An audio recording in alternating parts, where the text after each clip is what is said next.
பூமி தினம் இன்று. அதனை பற்றி ஒரு கவிதை எழுதியிருக்கிறேன். பூமி தினம் இன்று பொறுமையின் தினம் கூட.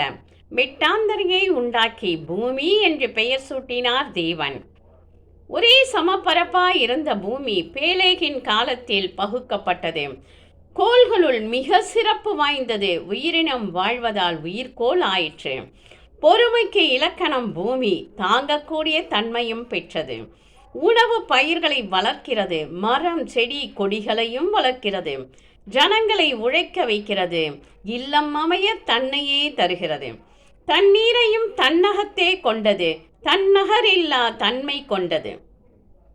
இத்தனை நன்மை தரும் பூமிக்கு நாம் தரும் பரிசு என்ன?